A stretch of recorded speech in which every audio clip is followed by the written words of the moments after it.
గోవిందాయ నమః. హిందూ బంధువులందరికీ జయ శ్రీరామ్. వందే మాతరం. కృష్ణం వందే జగద్గురు. భగవద్గీత విభూతి యోగము 14వ శ్లోకం. సర్వమేతదృతం మన్యే యన్మాం వదసి కేశవ నహితే భగవన్ వ్యక్తిం విదుర్దేవానదానవాహ. అర్జునుడు కృష్ణ పరమాత్మతో అంటున్నాడు, ఓ కేశవ, స్వామి నీవు చెప్పుతున్నదంతయు నిజమే. స్వామి, నీ లీలామయ స్వరూపమును దేవతలు గాని దానవులు గాని తెలుసుకొని జాలరు. చిన్నప్పటి నుండి కలిసి పుట్టి పెరిగి కృష్ణ పరమాత్మతో ఆడి పాడి కృష్ణ పరమాత్మతో స్నేహం చేసి అర్జునుడే పూర్తిగా తెలుసుకోలేదు. ఇంతకు ముందు శ్లోకాల్లో చెప్పుకున్నామే, నారదాది మహర్షులు వర్ణిస్తుంటే వ్యాస మహర్షి, అసిలుడు, దేవరుడు ఇలాంటి మహర్షులు మునులు స్వామి గుణగణాలు గానం చేస్తూ ఉంటే వర్ణిస్తుంటే కొంత విని తెలుసుకున్నాడట.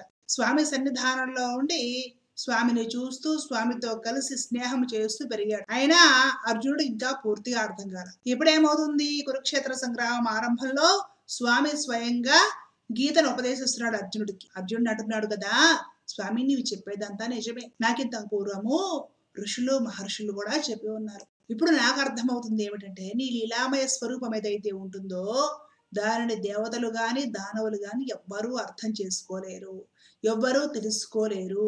నీ గురించి తెలుసుకోవాలి అంటే కొంతే తెలుస్తుంది తప్ప పూర్తిగా తెలియడం అనేది ఎవరికీ సంభవం కాదు. ఇహ అర్జునుల వారి అలా అంటుంటే మానవ మాత్రులము మనపోటి వారి పరిస్థితి ఏమిటి? లోతెంతుందో తెలుసుకోవడానికి ఎంతనే సముద్రంలో ప్రయాణం చేస్తాము చెప్పండి. సముద్రం లోతైంది అంటే నమ్మాలి అంతే. పెద్దవాళ్ళు కొంత లోతు ప్రయాణం చేసి వచ్చి ఉంటారు, చెప్తున్నారు కదా తరతరాల నుండి యుగ యుగాల నుండి.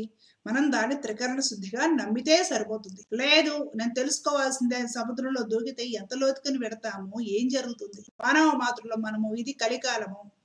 సరే 100 ఏళ్ళు ఆయుష్ ఇచ్చినా ఎన్నాళ్ళు ఉంటామో నమ్మకం లేదు. రకరకాల వ్యాధులు వస్తున్నాయి, తొందరగా ముసల్తనం వచ్చేస్తుంది, ఆయుష్ పటుత్వం తగ్గిపోతుంది, మనుషుల్లో తెలివితేటలు ఆలోచనలు వివేకము సన్నగిల్లుతుంది, చదువు పెరుగుతుంది, దానికి తగ్గట్లు అజ్ఞానము పెరుగుతుంది. ఎలా తెలుసుకుంటామండి ఇలాంటి అజ్ఞాన బుర్రలతోటి పరమాత్మని? తెలుసుకోనక్కర్లేదు, ఎంతో కొంత తెలుసుకొని మన పూర్వీకులు ఋషులు మహర్షులు ఆచార్యులు ఆ వాన్మయాన్ని మనకు అందించారు కదా. రామాయణము, భారతము, భాగవతము, భగవద్గీత రూపాలలో మనకు అందించిన వాన్మయము మన వారసత్వ సంపద. దానిని మనం చక్కగా చదువుకొని గ్రహించగలిగితే చాలు, ఎంతో కొంత ఆ గ్రహించిన దాన్ని ఆచరణలో పెట్టగలిగితే చాలు, మన జీవితాలు ధన్యమైనట్లే. ఆ పరమాత్మను తెలుసుకోవడానికి మనం ప్రయత్నము చేస్తున్నట్లే. భాగవతంలో పరమాత్మ లీలలు బయటకు చూడటానికి కాస్త చిలిపిగా సరదాగా ఉత్సాహంగా ఏదో పిల్లల లీలలాగా ఉంటాయి. బాల్యలన్నీ కూడా అలాగే ఉంటాయి. ప్రతి లీల వెనక కూడా ఒక సూక్ష్మార్థం, ధర్మ సూక్ష్మం ఉంటుంది, ఒక పరమార్థం ఉంటుంది. అది చాలా మందికి తెలియదు. పరమాత్మ గోపికా వస్త్రాపరణం చేశాడు, వెన్న దొంగిలించాడు, రాసక్రీడలు నడిపాడు, దొంగతనాలు చేశాడు, బాగా అల్లరి పనులు చేశాడు. అల్లరి తట్టుకోలేక వాళ్ళ అమ్మ యశోదమ్మ రోటికి కట్టేసింది. ప్రతి లీల వెనక పరమార్థం ఉంది. ప్రతి లీల కూడా ఎవరో ఒకరిని ఉద్ధరించి మోక్షానికి పంపడం కోసమే. జాగ్రత్తగా ఆచార్యులు రచించిన భాష్యాలు అవన్నీ చదివితే మనకు అర్థమవుతాయి. ఇంకంతకంటే పరమ ప్రయోజనం ఏముంది చెప్పండి? చక్కగా మన వాన్మయాన్ని మనం చదువుకోవడము, ఆ పరమాత్మ లీలలను గుణాలను గానం చేయడం అంటే భజించడము, పరమాత్మను ఆరాధించుకోవడము. ఆ స్వామి అన్ని లీలలను చేసింది, అన్ని అవతారాలు ఎత్తి వచ్చింది లోక కళ్యాణం కోసము, జీవాత్మ ఉద్ధరణ కోసము. కాబట్టి మనం కూడా ఉద్ధరించబడటం కోసము ఆ లీలలన్నీ చక్కగా చదువుకోవాలి. మనము కూడా అందులో తన్మయత చెందాలి, పరమాత్మను ప్రేమగా ఆరాధించుకోవాలి, నిష్కాభావంతో పరమాత్మను ఆరాధించాలి, పరమాత్మ సాన్నిధ్యము కోసమని సాధన చేయాలి. ఈ కలికాలంలో ఏకైక మార్గం ఏమిటంటే నామస్మరణ. కలో నామస్మరణ అని చెప్పారండి.